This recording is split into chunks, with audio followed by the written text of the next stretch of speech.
আসসালামু আলাইকুম প্রিয় দর্শক, অন্যমঞ্চের আলাপ চাইতে আপনাদের সকলকে আমন্ত্রণ। আমি জানি আপনারা অনেক অপেক্ষা করছেন।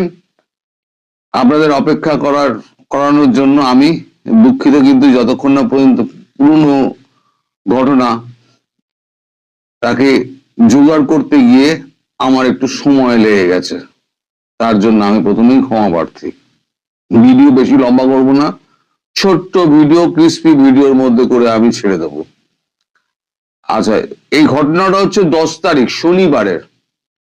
শনিবার সন্ধ্যেবেলা একটি মিটিং হয়েছে, শেখ হাসিনার সঙ্গে একটি মিটিং হয়েছে। সেই মিটিং এ যারা উপস্থিত ছিলেন তারা হচ্ছেন আমাদের বিদেশমন্ত্রী S Jaishankar, NSA Ajit Doval,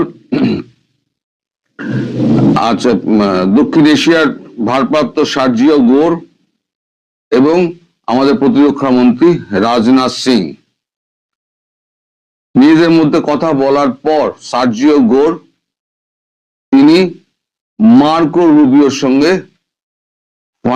Marco রুবিওকে phone করেন, মানে কিছু নিজেদের কথাবার্তা বলার পর, সেটা আমি জানি না কি কথাবার্তা হয়েছে, আমি জানি না। সার্জিও গোরের সঙ্গে উনি ফোন করেন, ফোন করে সার্জিও গোরকে কথা বলেন। তারপর সার্জিও গোরকে উনি বলেন, মার্কো রুবিও বলেন যে আমি প্রাইম মিনিস্টারের সঙ্গে কথা বলতে চাই। শেখ হাসিনাকে যখন ফোনটা উনি দেন সার্জিও গোর, তখন শেখ হাসিনাকে প্রথমেই সম্বোধন করেন, হ্যালো ম্যাডাম প্রাইম মিনিস্টার, মানে এখনো তাকে প্রাইম মিনিস্টার হিসেবেই গণ্য করা হচ্ছে। তা মোটামুটি আমি যা নোট পেয়েছি, আমি পুরোটা পাইনি, পেয়েছি বলে আমি কখনো দাবি করব না, যতটুকু পেয়েছি আমি ততটুকু আপনাদের বলছি। এটা হয় প্রায় 17 মিনিট পর্যন্ত তাদের মধ্যে কথা হয়। সেখানে মার্কো রুবিও যেটা বলেছেন, বাংলাদেশে শান্তি ফিরিয়ে আনার ব্যাপারে আমরা প্রতিশ্রুতিবদ্ধ এবং যা অব্যাহত থাকবে। এই ব্যাপারে আমরা আমাদের বার্তা বর্তমান সরকারকে অবহিত করেছি। অবাধ, সুষ্ঠু, শান্তিপূর্ণ, অন্তর্ভুক্তিমূলক এবং সমগ্র দেশের মানুষ যাতে নির্বাচনে অংশগ্রহণ করতে পারে তা নিশ্চিত করতে হবে সরকারকে। এর অন্যথা হলে সরকার এবং তার সমগ্র অংশীদারকে চরম মূল্য দিতে হবে। মার্কিন যুক্তরাষ্ট্র কিছু কিছু ব্যাপারে প্রোঅ্যাক্টিভ ভূমিকা নিতে বাধ্য হচ্ছে। কিছু ক্ষেত্রে ত্রুটি বিচ্যুতি ঘটেছে যা আমরা স্বীকার করি। ভবিষ্যতে পট পরিবর্তন হলে আশা করব বাংলাদেশ মার্কিন যুক্তরাষ্ট্র এক এবং অভিন্ন রেখায় কাজ করবে। এই ব্যাপারে আমাদের বাংলাদেশে নিয়োজিত বাংলাদেশের রাষ্ট্রদূত বেন টি ক্রিস্টেনসেন সমস্ত গঠনমূলক কাজে পরবর্তী সরকারকে সমস্ত রকম সাহায্য করবে। এইটুকু আমার কাছে নোটটা এসছে। তার অর্থ আপনি যদি ধরেন মার্কিন যুক্তরাষ্ট্র এখন পরিবর্তিত পরিস্থিতিতে মার্কিন যুক্তরাষ্ট্র এখন ম্যাডাম প্রাইম মিনিস্টারকে প্রাইম মিনিস্টার হিসেবে বা প্রাইম মিনিস্টার বাংলাদেশ হিসেবেই তারা গণ্য করছে, এবং সেটা বিদেশ সচিব, বিদেশ মন্ত্রী, ওদের তো সচিব বলে কিন্তু আসলে হচ্ছে বিদেশ মন্ত্রী মার্কো রুবিও বলতে দ্বিধা করেননি। এখন এর বেশি কি কথা হয়েছে আমি জানি না, আমি আপনাদের বলতেও পারবো না, কারণ কবে কি হবে। তবে একটা ক্ষেত্রে তিনি বলেছেন, বর্তমান বৈশ্বিক পরিস্থিতিতে একটু সময় লাগছে, তবে এটা আমি নিশ্চিত করছি যে পরিস্থিতি সম্পূর্ণ স্বাভাবিক এবং শান্ত করার জন্য যা যা প্রয়োজন মার্কিন যুক্তরাষ্ট্র সেই ব্যবস্থাই করবে। এখন প্রোঅ্যাক্টিভ ভূমিকা নিতে বাধ্য হচ্ছে বলতে তিনি এখন বর্তমান যে পরিস্থিতি ট্রাম্প যেটা করছেন সেটার কথা বলছেন, নাকি অন্য কোনো কথা বলছেন তার কোনো ব্যাখ্যা কিন্তু আমি পাইনি, ফলে আমি আপনাদের এই ব্যাপারটা পরিষ্কার করে বলতে পারবো না। এর পরপরই হয় কি, আপনাদের যিনি রাষ্ট্রদূত, নবনিয়োজিত রাষ্ট্রদূত ব্রেন টি ক্রিস্টেনসেন, তিনি বাংলাদেশে পৌঁছে তিনি আওয়ামী লীগের এক নেতা, আমি তার নাম বলতে পারবো না, তার নাম বলতে মানা আছে, এক আওয়ামী লীগের নেতা, আজ দিতে পারি তার নাম চৌধুরী, তার সঙ্গে গোপনে কথা বলেন। বাংলাদেশের কি বলে, বাংলাদেশের রাষ্ট্রদূতের সঙ্গে গোপনে কথা হয় এবং বর্তমান পরিস্থিতি সম্পর্কে তাকে অবহিত করেন। এবং তিনি এই যে নির্দেশ, যেটা মার্কো রুবিও যেটা কথাটা বলেছেন, সেই কথাটা তাকে জানানো হয়েছিল, শেখ হাসিনাই জানিয়েছিলেন, সেই কথাগুলো উনিও জানতেন, আর আমাদের ক্রিস্টেনসেন তিনি তো জানতেনই, মার্কো রুবিও বা সার্জিও গোর মারফত তিনি নিশ্চয়ই জানতে পেরেছেন। ফলে তাদের মধ্যে ভবিষ্যৎ পরিকল্পনা নিয়ে আলোচনা হয়েছে, এবং কি ঠিক হয়েছে সেটা আমি বলতে পারবো না। আমার কাছে যতটুকু খবর আছে আমি ততটুকু খবর আপনাদের বললাম, এবং আমি এটা শুনেছি যে ভারতবর্ষ খুব একটা বেশি দেরি করতে চাইছে না, কিন্তু মার্কো রুবিও জয়শঙ্করকে বলেছেন যে বর্তমান বৈশ্বিক পরিস্থিতি যেদিকে যাচ্ছে মিস্টার জয়শঙ্কর, তাহলে তাতে আমাদের দুম করে একটা ব্যাপারে নেমে পড়াটা আমাদের এই মুহূর্তে খুব মুশকিল, ফলে হয়তো একটু সময় লাগতে পারে, কিন্তু এটা নিশ্চিত করছি যে আমরা বাংলাদেশকে শান্ত করব এবং ভারতবর্ষ তাকে সেই ব্যাপারে আমাদের সর্বতভাবে সাহায্য করবে, এটাও আমি আশা করি। তখন জয়শঙ্করজি বলেন যে আমার পাশে আমাদের প্রতিরক্ষা মন্ত্রী রাজনাথ সিং রয়েছেন, আপনি তার সঙ্গে একটু কথা বলতে পারেন। এরপর রাজনাথ সিং তার সঙ্গে কথা বলেন, প্রায় মিনিট 3-4 মতো কথা হয়। তারপর অজিত দোভালের সঙ্গে মিনিট 3-4 মতো কথা হয়। কথা হয়ে এই 17 মিনিটের টোটাল যে মিটিংটা হয়েছে, এই 17 মিনিটের মিটিং এর এটা হলো গিয়ে নির্যাস। এই নির্যাসটুকু আপনাদের আমি বললাম, একটা ফালতু কথা এর মধ্যে নেই। সুতরাং ওই যেটা গানটা বলেছিলাম, সুহানি রাত ঢল চুকি না জানে তুম কব आओगे, এবার গানটা গাইতে শুরু করুন। হয়তো কিছুদিন সময় লাগবে, 2-4 দিন হয়তো সময় লাগবে, আর 2-1 মাস সময় লাগবে। আমি এখনই আপনাদের ডেট বলতে পারছি না, কারণ বৈশ্বিক পরিস্থিতি সত্যিই খুব খারাপ, চারদিকে যা গন্ডগোল লেগেছে। আর আপনারা তো মোটামুটি আমার ভিডিও দেখা ছেড়েই দিয়েছেন, সুতরাং আমি যা ভিডিও করি তা তো আপনারা দেখেন না। আমি কি অপরাধ করেছি জানি না, তো আমার ভিডিও দেখেন না, তাতে আমার কিছু বলার নেই, সেটা আপনাদের ইচ্ছা অনিচ্ছার উপর নির্ভর করছে।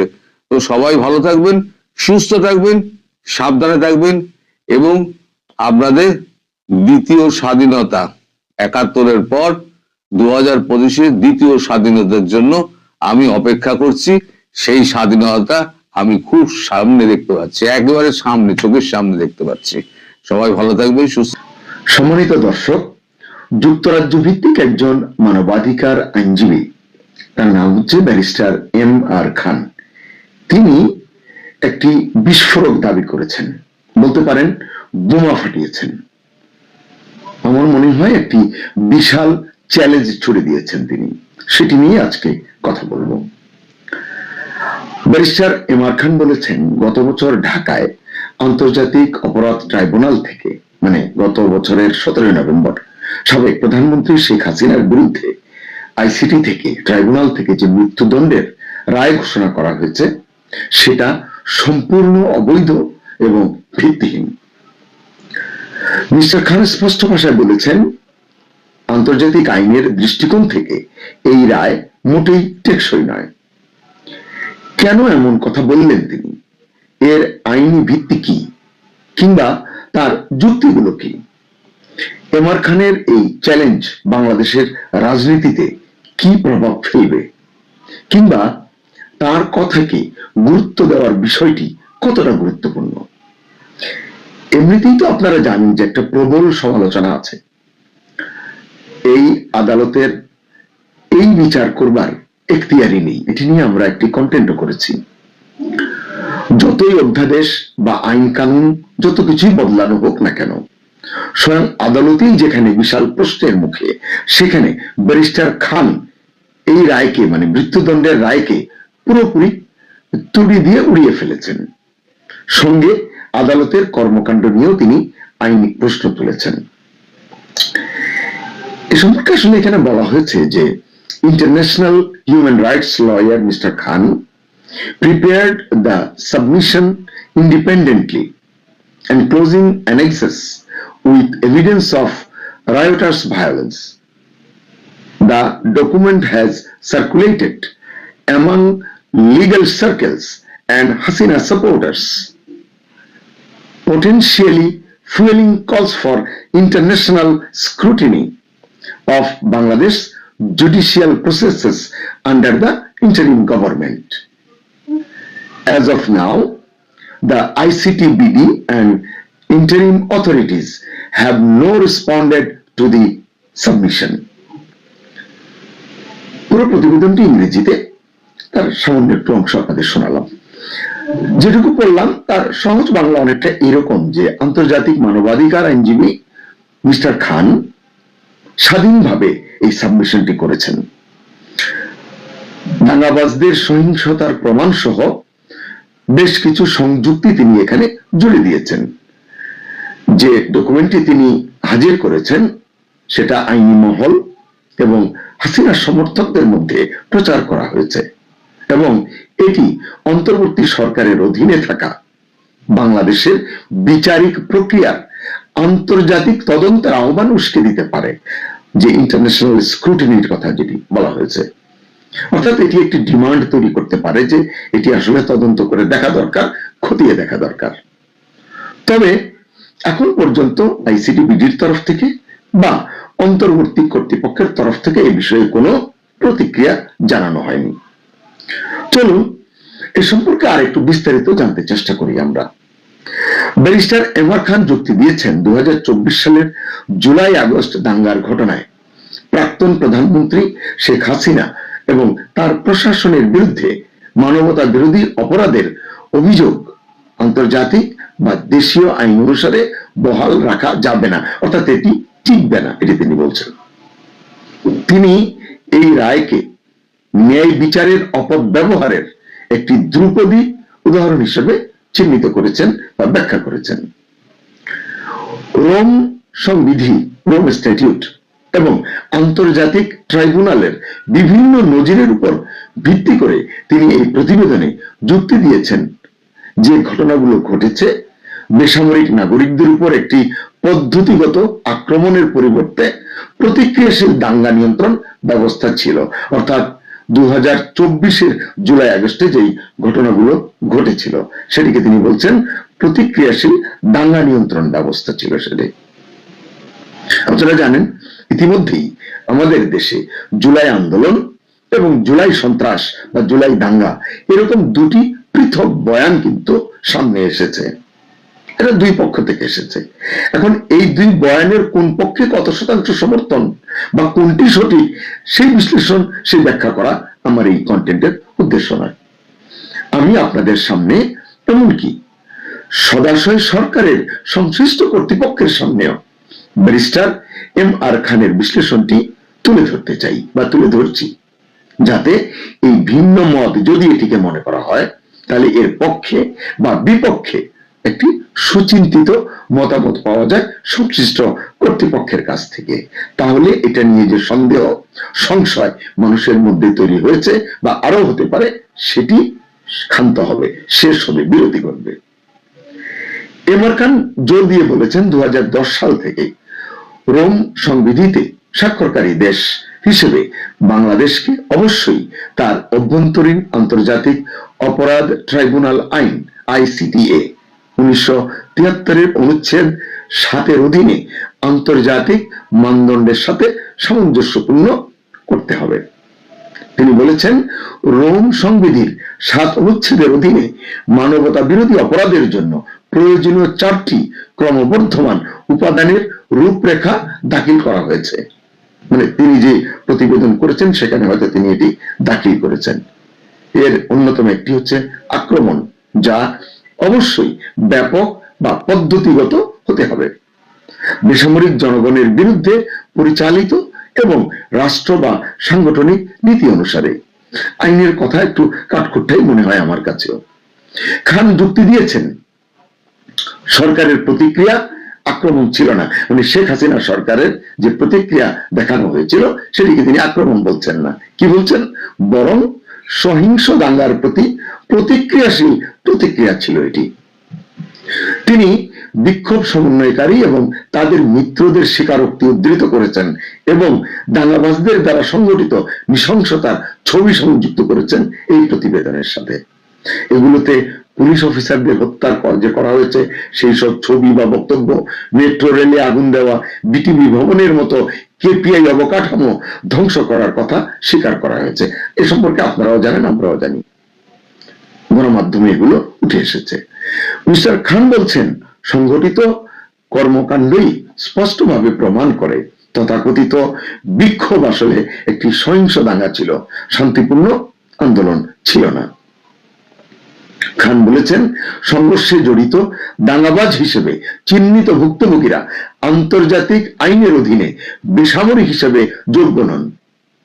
জেনেভা কনভেনশনের অতিরিক্ত প্রোটোকল ও এর 51 3 অনুচ্ছেদ উদ্ধৃত করে তিনি বলেছেন, বেসামরিক ব্যক্তিরা এই প্রোটোকল দ্বারা প্রদত্ত সুরক্ষা ভোগ করবে যদি না এবং যতক্ষণ না তারা সরাসরি সংঘর্ষে অংশ নেয়।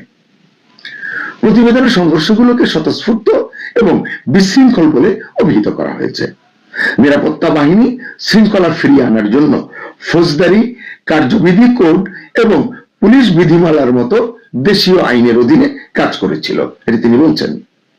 মিস্টার খান আন্তর্জাতিক নজির এবং আইনশাস্ত্রের উপর ভিত্তি করেও তার বিশ্লেষণ তুলনা করেছেন, হাজির করেছেন।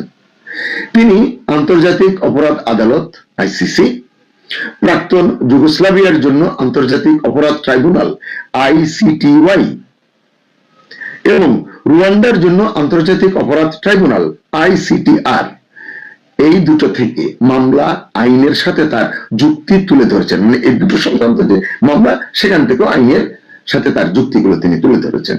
তিনি আইসিসির কেনিয়া অনুমোদন সিদ্ধান্ত 2010 উল্লেখ করেছেন।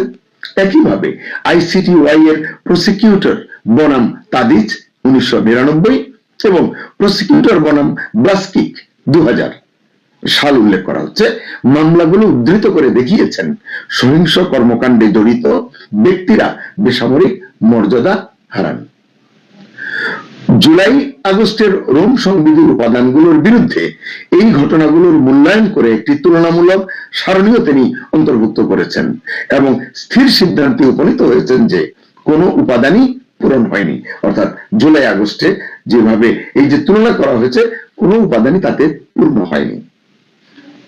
তিনি হংকং বিক্ষোভ 2019, 2020 এবং মার্কিন নাগরিক জর্জ ফ্লয়েড বিক্ষোভ, জর্জ ফ্লয়েডের কথা আপনাদের মনে আছে, 2020 ঘটনা, ওই ঘটনার মতো, ওই বিক্ষোভের মতো বিশ্বব্যাপী আরো যে উদাহরণ আছে, এই উদাহরণগুলোর দিকেও তিনি ইঙ্গিত করেছেন, যেখানে হতাহতের ঘটনা এবং অতিরিক্ত বল প্রয়োগের অভিযোগ সত্ত্বেও, আপনারা জানেন ফ্লয়েডের ঘটনায় কি পরিমাণ বল প্রয়োগ করা হয়েছিল, হতাহত কেমন হয়েছিল।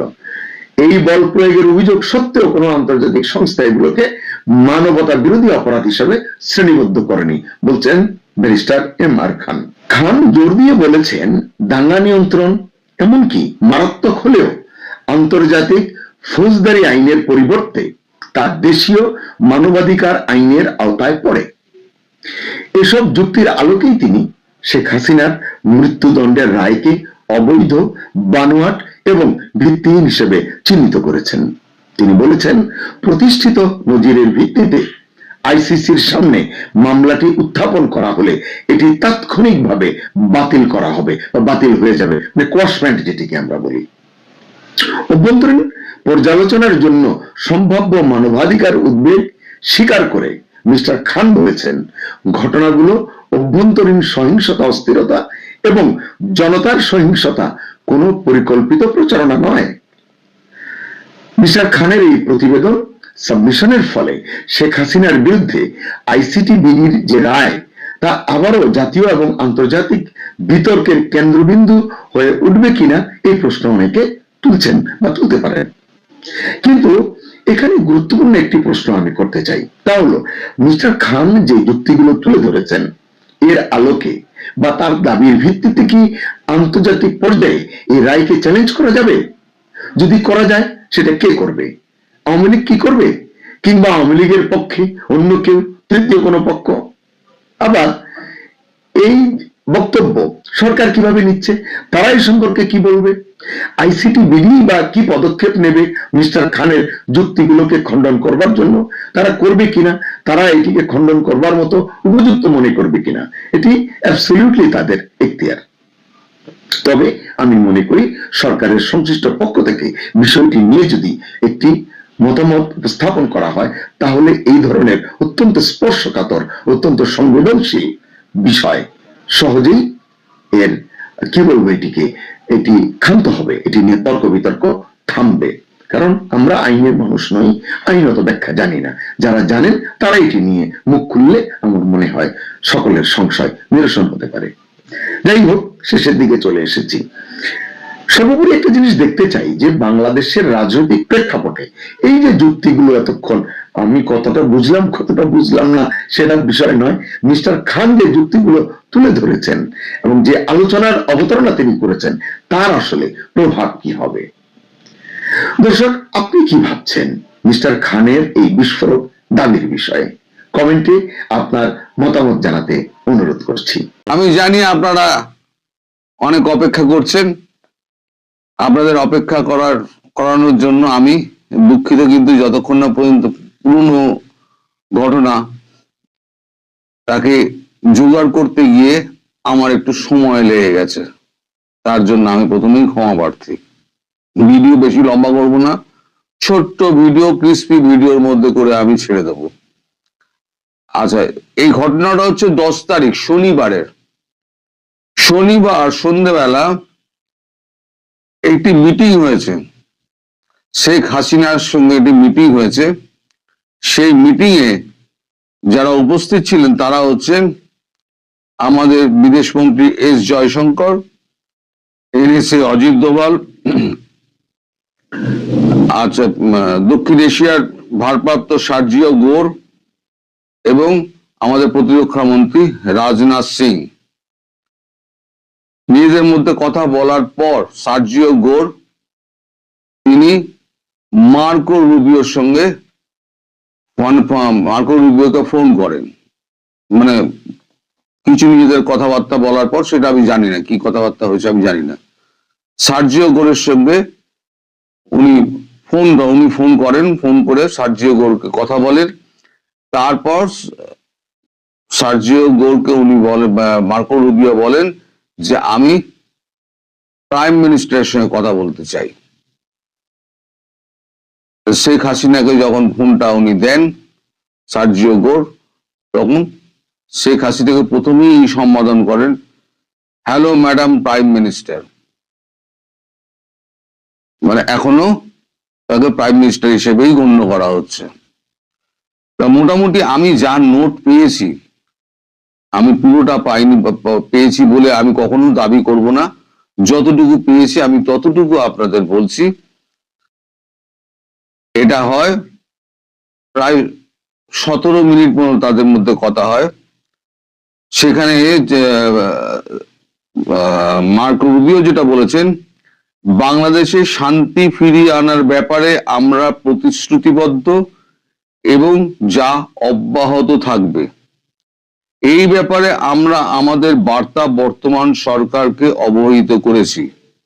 অবাধ, সুষ্ঠু, শান্তিপূর্ণ, অন্তর্ভুক্তিমূলক এবং সমগ্র দেশের মানুষ যাতে নির্বাচনে অংশগ্রহণ করতে পারে তা নিশ্চিত করতে হবে সরকারকে।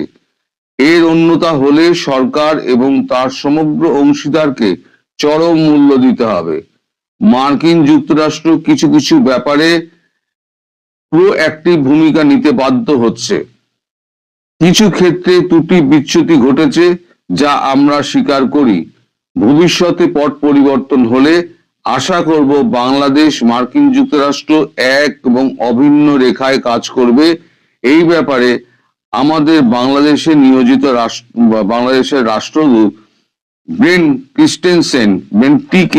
ক্রিস্টেনসেন সমস্ত গঠনমূলক কাজে পরবর্তী সরকারকে সমস্ত রকম সাহায্য করবে। এইটুকু আমার কাছে নোটটা এসছে। তার অর্থ আপনি যদি ধরেন মার্কিন যুক্তরাষ্ট্র এখন পরিবর্তিত পরিস্থিতিতে মার্কিন যুক্তরাষ্ট্র এখন ম্যাডাম প্রাইম মিনিস্টারকে প্রাইম মিনিস্টার হিসেবে বা প্রাইম মিনিস্টার বাংলাদেশ হিসেবেই তারা গণ্য করছে, এবং সেটা বিদেশ সচিব, বিদেশ মন্ত্রী, ওদের তো সচিব বলে কিন্তু আসলে হচ্ছে বিদেশ মন্ত্রী মার্কো রুবিও বলতে দ্বিধা করেননি। এখন এর বেশি কি কথা হয়েছে আমি জানি না, আমি আপনাদের বলতেও পারবো না, কারণ কবে কি হবে। তবে একটা ক্ষেত্রে তিনি বলেছেন বর্তমান বৈশ্বিক পরিস্থিতিতে একটু সময় লাগছে, তবে এটা আমি নিশ্চিত করছি যে পরিস্থিতি সম্পূর্ণ স্বাভাবিক এবং শান্ত করার জন্য যা যা প্রয়োজন মার্কিন যুক্তরাষ্ট্র সেই ব্যবস্থাই করবে।